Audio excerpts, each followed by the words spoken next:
Pernah nggak sih ketika kita lagi bengong, terus tiba-tiba saja muncul pertanyaan aneh di kepala? Pertanyaan yang tidak ada hubungannya sama sekali dengan pekerjaan kita, bukan juga karena habis nonton film fiksi ilmiah. Lalu tiba-tiba muncul pertanyaan, kapan dan dari mana alam semesta ini bermula? Pertanyaan-pertanyaan seperti ini sering muncul justru di momen paling random. Lagi nyuci motor, lagi nyetir mobil sendirian, atau pas tengah malam ketika scroll timeline media sosial sudah semakin tidak masuk akal. Aneh memang, tapi manusia punya kebiasaan itu. Bertanya hal-hal yang sama sekali tidak wajib untuk bertahan hidup, tapi justru pertanyaan itu terasa penting, secara emosional dan intelektual. Dan rasanya kita bukan satu-satunya.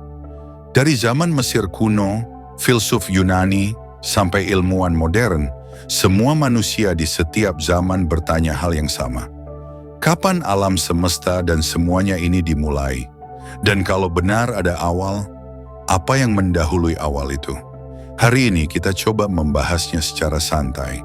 Kita mulai obrolan ini secara sederhana, tapi tujuan akhirnya jauh di dalam kedalaman eksistensinya.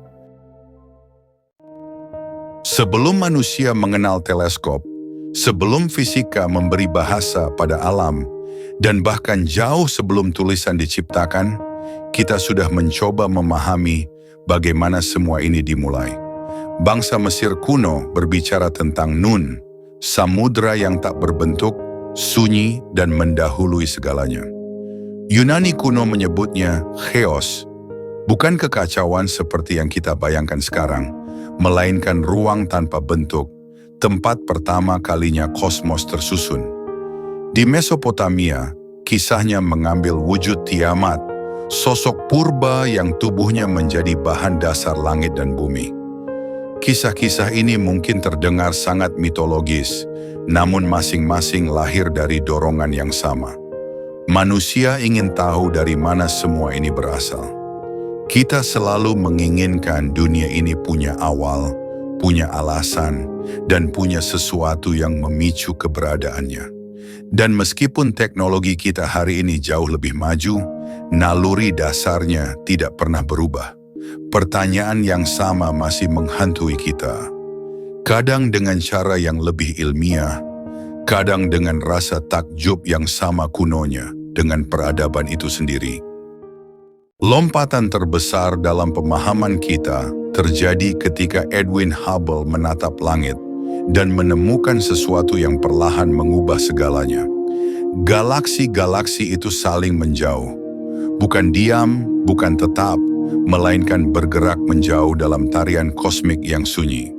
Dari sana, satu kesimpulan muncul dengan sendirinya.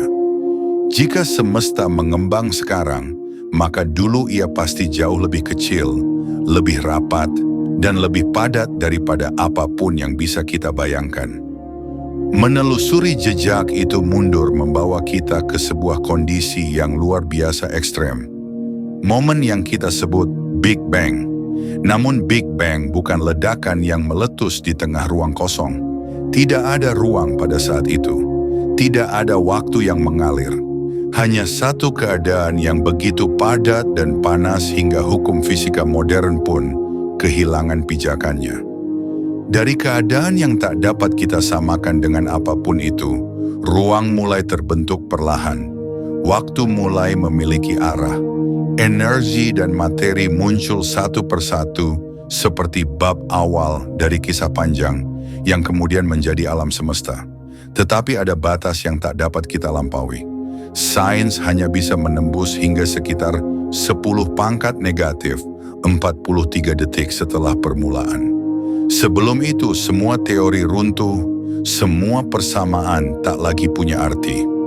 Di sanalah batas wawasan kita berdiri, era Planck, sebuah dinding tipis namun kokoh yang memisahkan pengetahuan kita dari sesuatu yang mungkin takkan pernah benar-benar kita pahami.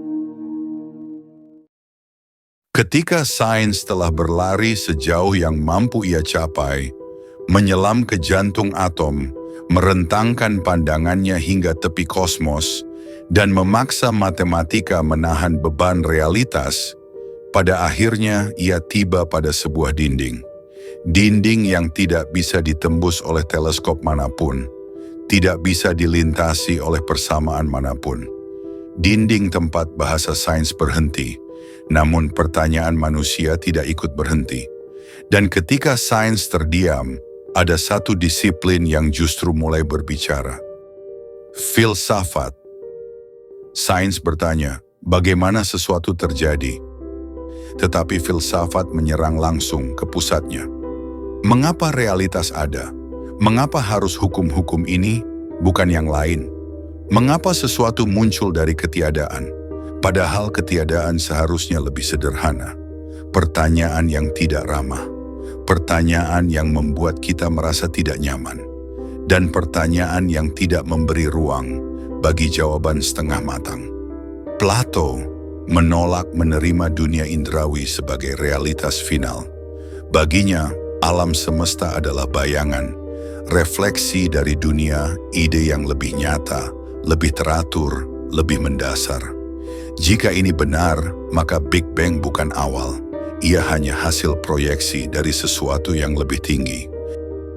Aristoteles melangkah dengan cara lain. Ia berkata, awal bukanlah peristiwa, awal adalah keharusan logis. Penggerak pertama, sesuatu yang tidak digerakkan, tetapi membuat segala gerak mungkin terjadi. Konsep yang, jika kita jujur, lebih mengganggu daripada jawaban apapun dalam dunia fisika. Thomas Aquinas memoles gagasan itu menjadi argumen sebab pertama.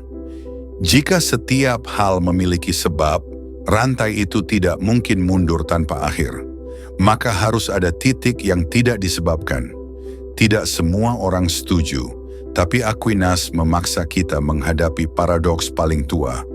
Dari mana awal berasal? Lalu datanglah para penentang. David Hume merobohkan keyakinan kita terhadap sebab akibat.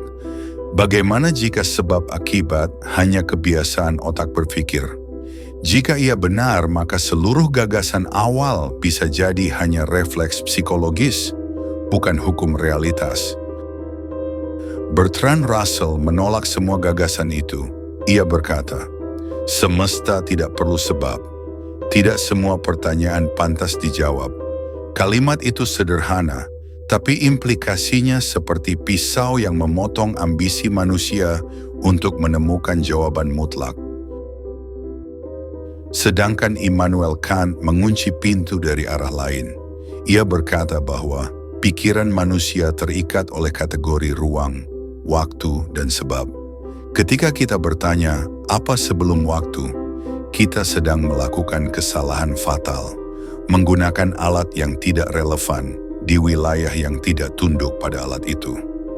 Dengan kata lain, banyak pertanyaan kita tidak mungkin dijawab. Bukan karena jawabannya tidak ada, tetapi karena kita tidak dirancang untuk menemukannya. Dan di zaman modern, Derek Parfit menabrak seluruh konsep awal tunggal. Realitas mungkin tidak perlu sebab, tidak perlu fondasi, tidak perlu satu titik asal. Mungkin ada ribuan struktur realitas yang mungkin, dan kita kebetulan berada di salah satu yang bisa menopang kehidupan. Sederhana, brutal, dan sangat mungkin benar. Semua pandangan itu, Plato, Aristoteles, Aquinas, Hume, Russell, Kant, Parfit, bukanlah sejarah pemikiran. Mereka adalah medan perang intelektual, satu dialog besar yang saling mengguncang, saling menantang, dan memaksa manusia mengakui bahwa jawaban paling jujur seringkali adalah jawaban yang paling sulit diterima. Dan seluruh perdebatan itu selalu kembali pada satu kata kecil yang tampak tidak berbahaya, namun memecahkan dunia menjadi dua. Sebelum. Sains berkata, tidak ada sebelum Big Bang, waktu lahir di sana. Filsafat menjawab, jika waktu lahir di sana, apa yang membuat kelahirannya menjadi mungkin? Sebelum mungkin bukan berarti lebih awal, melainkan lebih dasar. Bukan kronologi, melainkan fondasi. Sains ingin menjelaskan tentang alam semesta, tetapi filsafat ingin menjelaskan apa yang membuat penjelasan menjadi mungkin. Dan di antara keduanya, kita menemukan jurang yang paling jujur, bahwa ada batas yang tidak bisa ditembus oleh teleskop, teori, atau persamaan. Ada wilayah realitas yang hanya dapat disentuh dengan pikiran, atau mungkin bahkan tidak bisa disentuh sama sekali. Pertanyaan tentang awal, yang bukan hanya tentang kapan, tetapi tentang apa yang membuat kapan bisa lahir dari kehampaan. Untuk memahami awal, kita harus memahami waktu, bukan waktu seperti yang kita rasakan sehari-hari, tetapi waktu sebagaimana para pemikir besar mencoba menangkap hakikatnya. Isaac Newton melihat waktu sebagai sesuatu yang absolut, mengalir dengan kecepatan yang sama dimanapun, tak peduli apakah kita berada di bumi, di tepi galaksi, atau di ruang hampa tanpa satupun bintang. Dalam gambaran Newton, waktu adalah panggung universal yang terus bergerak, entah ada aktor di atasnya atau tidak. Immanuel Kant memutar arah pembicaraan itu. Baginya, waktu bukan sesuatu yang ada di luar sana. Ia tidak menunggu kita di alam semesta. Waktu justru bagian dari cara pikiran manusia mengatur pengalaman, sebuah bentuk bawaan yang membuat kita mampu melihat peristiwa sebagai urutan. Dengan kata lain, waktu bukan properti semesta, melainkan properti cara kita memahami semesta. Lalu datanglah Albert Einstein, membawa revolusi yang bahkan para filsuf tak menduga. Ia menunjukkan bahwa waktu tidak absolut, tidak seragam, tidak mulus seperti yang dibayangkan Newton. Waktu bisa melambat, bisa memanjang, bisa menekuk mengikuti tarikan gravitasi, dan terikat erat dengan ruang dalam satu kesatuan, ruang waktu. Dan sejak saat itu, pertanyaan tentang awal menjadi jauh lebih rumit. Karena jika waktu itu sendiri bisa berubah, jika waktu lahir bersama ruang, maka pertanyaan, apa yang terjadi sebelum waktu, bukan sekadar sulit, mungkin memang tidak memiliki makna. Untuk bertanya tentang sebelum, kita mengandaikan adanya waktu. Tetapi jika waktu belum ada, kata itu runtuh dengan sendirinya. Kita tidak bisa menempatkan suatu peristiwa di luar kerangka yang belum eksis. Di titik inilah, kita mulai menyadari satu hal penting. Memahami awal bukan hanya soal memahami permulaan semesta, tetapi memahami apa arti waktu itu sendiri. Dan apakah konsep itu bisa kita bawa ke wilayah tempat waktu mungkin belum lahir. Dalam fisika kuantum, ada proposal berani yang menyatakan bahwa alam semesta bisa muncul secara spontan. Namun ketiadaan yang dimaksud fisika bukanlah kekosongan mutlak. Masih ada hukum, struktur probabilitas, dan energi vakum yang memungkinkan sesuatu terjadi. Di sini, filsafat langsung mengajukan keberatan. Parmenides sejak awal sudah menolak gagasan itu. Baginya, yang ada tidak mungkin berasal dari yang tidak ada. Jika masih ada hukum yang bekerja, maka itu bukan ketiadaan sejati. Gottfried Wilhelm Leibniz melihat problemnya lebih tajam. Sebutlah itu vakum atau fluktuasi, tetapi jika masih menyimpan potensi, maka ia tetap bagian dari keberadaan. Martin Heidegger membawa persoalan ini ke level terdalam. Bagi dia, pertanyaannya bukan bagaimana alam semesta muncul, melainkan mengapa ada sesuatu, bukan tidak ada apa-apa. Pertanyaan yang secara definisi tak bisa dijawab oleh fisika, karena fisika bekerja di dalam keberadaan, bukan di luar atau sebelum keberadaan itu ada. Hasilnya dua definisi yang tidak pernah bertemu. Sains berbicara tentang ketiadaan operasional, sebuah latar minimal di mana hukum-hukum masih bisa bekerja. Filsafat berbicara tentang ketiadaan ontologis, keadaan absolut tanpa ruang, waktu, hukum, atau potensi. Ketika fisikawan mengatakan semesta bisa muncul dari ketiadaan, seorang filsuf akan menjawab, yang Anda sebut ketiadaan masih terlalu banyak mengandung sesuatu. Pada akhirnya, pertanyaan tentang asal alam semesta selalu membawa kita ke tepi tebing pengetahuan kita sendiri, ke tempat di mana rumus berhenti berbicara dan penjelasan mulai berubah menjadi keheningan. Sains memberi kita peta dunia fisik, peta yang ditarik dengan teleskop, eksperimen, dan hukum-hukum yang bekerja dengan ketelitian yang nyaris angkuh. Filsafat memberi kita cara membaca peta itu, bertanya apa makna jalur-jalur itu, dan mengapa peta itu ada sejak awal. Dan manusia berdiri di antara keduanya dengan satu kaki di tanah data dan satu kaki lagi di tanah makna. Mungkin suatu hari kita menemukan jawabannya.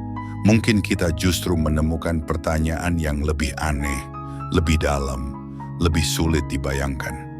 Tapi rasa ingin tahu, itulah dorongan yang tidak pernah padam. Ia yang membuat spesies kecil ini berani menantang langit, mengukur waktu, dan bertanya tentang hal-hal yang bahkan alam semesta tidak pernah menawarkan penjelasannya. Karena jauh sebelum apapun dimulai, bahkan sebelum ruang diberi bentuk dan waktu diberi arah, pertanyaan itu sudah hidup di dalam diri kita. Mengapa ada sesuatu dan bukan tidak ada apa-apa? Dan pertanyaan itu masih menunggu untuk dipahami